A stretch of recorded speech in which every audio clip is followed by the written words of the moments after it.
Como que, por exemplo, como que escolhe se vai para Curitiba ou vai para outro estado? Quantos... Tem essa opção? Não, daí o que aconteceu? Abriu a vaga e eu queria voltar para Curitiba. Não, esses casos que eu tô falando. Tá. Como que são distribuídos pelo Brasil? Não, aí é principalmente o local do crime. Ah, tá. Onde foi o crime, tem a ver normalmente com o local. É o juiz do local do crime. Mas de tráfico também, todas essas coisas tinham a ver com a... Sim, mesmo? Sim. Ah, tá. Sim.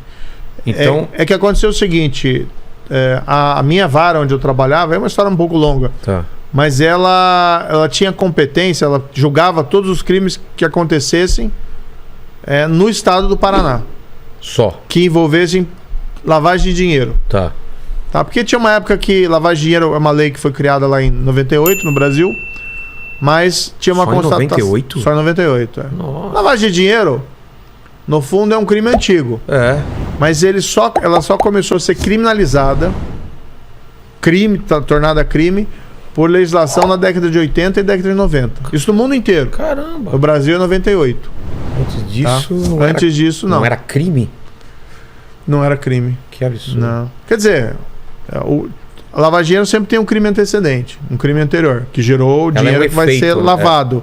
Né? Então o crime anterior era sempre punido. A causa, né? Exatamente. Entendi. Então daí a lavagem de dinheiro. E criaram lá uma norma que dizia que todo crime de lavagem de dinheiro que ocorresse em território paranaense seria julgado na minha vara. Entendi. E Paraná tem Foz do Iguaçu, que é a região da tríplice fronteira. Tem muito contrabando, descaminho, tráfico de drogas. Ali também na região de Guaíra. Ou seja, a fronteira com o Paraguai, ela acaba sendo permeável. Eu até tive um caso que foi bem interessante, que era contra a quadrilha do Fernandinho Beiramar. E contra ele mesmo. Esse caso foi em 2006, um pouco mais adiante. E a investigação é bacana, sabe? O processo criminal é legal. Cai pra você o quê? Vem tipo um livrinho, juiz, a gente apurou, tem isso, e a partir daí você começa a entender como que funciona. Em geral, a investigação começa no tal do inquérito, no inquérito policial. E a polícia, de alguma forma... investiga? Descobriu que tinha um crime em andamento. Tá. Né? Até para te explicar como é que funciona. Esse caso era o seguinte. O Fernandinho Beiramar, quando estava preso em Brasília, ele teve acesso a um telefone celular. Dentro da prisão. Dentro da prisão. A polícia descobriu, mas ao invés de tirar o celular, preferiu dar corda. Interceptar. Começou a fazer a interceptação telefônica e deixou ele falando que queria identificar a quadrilha, o grupo. Aí a investigação evoluiu por aí. Aí começaram daí a interceptar telefone de outros membros da quadrilha, de pessoas ligadas a ele, identificar o patrimônio. Foram aqui 1 ano e 8 meses de investigação, 12 carregamentos de drogas, armas e... Tudo isso ele falando no telefone? Não, daí foi assim, mais ou menos o seguinte, ele ficou 1 mês ou 2 com o telefone. Grampeado. Daí ele foi transferido para um presídio federal. E no presídio federal não tem telefone. É impossível. Impossível. Mas aí a polícia já tinha pego os telefones dos comparsas. Entendi. E continuou em cima dos comparsas. E aí na investigação não é tão simples assim. Ninguém fala no telefone, tá indo um carregamento de droga, tanto a cocaína, tal, tá passando na estrada nesse momento, né? Então é cifrado. Uma coisa, por exemplo, lá que o pessoal descobriu nas cifras, né? Chamavam crack. A droga crack? A droga crack chamavam de Ronaldo. Ronaldo? Então os caras falavam... Olha só, Ronaldo crack. Tá chegando o Ronaldo aí. Os caras falavam no telefone, tá mandando 50 Ronaldos.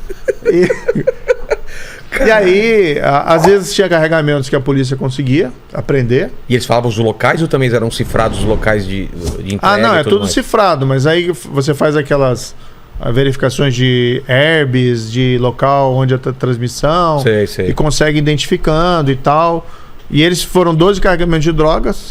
Trabalho legal esse, né? Legal, de investigação. Pô. 600 e tantos quilos de cocaína. Aí teve armamento pesado, né? Vindo tantas toneladas de maconha, tudo do Paraguai. Tudo do Paraguai? A estrutura dele, que foi revelada no caso, era assim. Ele tinha uma fazenda no Paraguai. A droga vinha da Bolívia, pasta base. Tá. Pousava, tinha uma pista de pouso na fazenda dele no Campanaí. Lembro até hoje o nome da fazenda. Aí ele mandava para 2 bases. Uma ficava na altura de Guaíra Pô. e outra ficava na altura de Foz do Iguaçu. Tipo distribuidoras? Aí eles batizavam a droga ali. O que é batizar? Batizar é fazer aquela mistura química Tá, capaz da base de cocaína para gerar o produto que vai ser vendido. entendi. Não estou ensinando ninguém a fazer droga. Não, até porque, né? As Tá informações. É. Mas aí o que eles faziam? Ou atravessavam a fronteira com um caminhão escondido, ou usavam aviões pequenos e pousavam em pistas clandestinas no Paraná. Que daí a droga era carregada e levava ao Rio de Janeiro, onde ela era vendida. Por estrada. Isso foi toneladas de maconhas apreendida, droga. O juiz nessa fase, o que eu fazia? Eu já era o juiz do caso. Eu recebia os pedidos da polícia para decidir sobre a interceptação telefônica. Recebia os pedidos para quebra de sigilo bancário, fiscal. O que você leva em conta nisso daí, quando tem esses pedidos? Você se tem procede, que levar a prova, se não procede, né? se aprova... Sim, você tem que levar...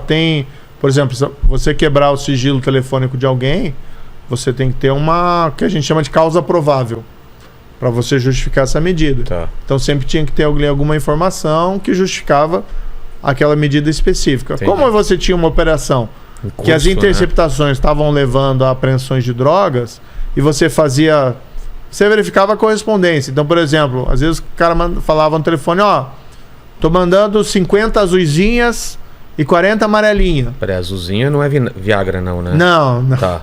Que, né, vamos deixar o Viagra fora disso aí. Não que o Lene usa, né? Dizem. Mas também... Você saiu bem no final, viu?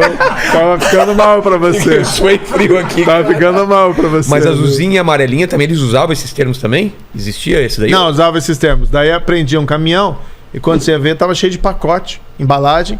Uns estavam em embalagem azul, outros estavam em embalagem amarela. E cada um era uma droga. E cada um era uma qualidade de droga que estava sendo vendida. Mas os caras, o caminhão era só droga ou eles misturavam com outras coisas? Uma mistura, né? com outras coisas, né? Tá. Então, daí foi esse caso, o juiz decide essas situações e quando tinha, por exemplo, pedido de prisão, só quem pode determinar a prisão de alguém é o juiz.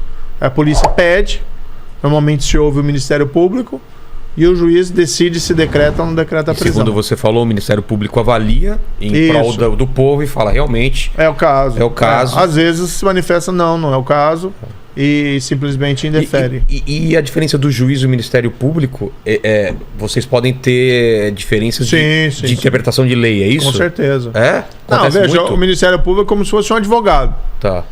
Ah, entendi. Um advogado pedindo coisas perante você. Então você decide defere ou não. Ele tá argumentando contigo. É argumentando, tá querendo te convencer. Às vezes ele te convence, às vezes não. Tá. Então daí, por exemplo, teve esse caso, né? E aí, por que era comigo ali? Porque o tráfico internacional de drogas é competência da Justiça Federal, ocorria no Paraná e tinha também a lavagem de dinheiro. O bacana desse caso, por que eles deixaram tanto tempo os carregamentos de droga? Não era só para prender a droga, né? Mas era também para eles identificarem a quadrilha e tentar identificar o patrimônio da quadrilha. Então daí a gente teve lá dinheiro em espécie que foi apreendido, propriedades vinculadas ao grupo criminoso do Beira-Mar apreendidos. Então foi um impacto na época forte até na quadrilha dele. Mas, por exemplo, se essa ramificação leva a coisas em São Paulo, no Rio, tanto faz. Aí tanto faz porque começou, né? Porque começou ali, entendeu? O que é um pouco a história da Lava Jato. É, exatamente. O pessoal se perguntar, mas por que a Lava Jato foi em Curitiba? Eu achei muito estranho isso quando eu comecei. Por que Curitiba, né? Então, é a mesma história. A primeira investigação, primeiro fato investigado... Mas isso terminou assim? Sim, daí... Foi o final? Não, o final foi que a polícia pediu as prisões, eu decretei as prisões de vários membros da quadrilha dele, é dele mesmo. Ele já estava preso, na verdade, mas é mais uma prisão. Claro. Então não sai também por conta dessa prisão. Mas o principal foi a quadrilha dele, que tinha o pessoal da cúpula, tinha até parentes deles ali envolvidos naquela atividade de tráfico, e o confisco do patrimônio criminoso. Então foi informação grande. Foi um caso grande, né? A polícia chamou na época de Operação Fênix.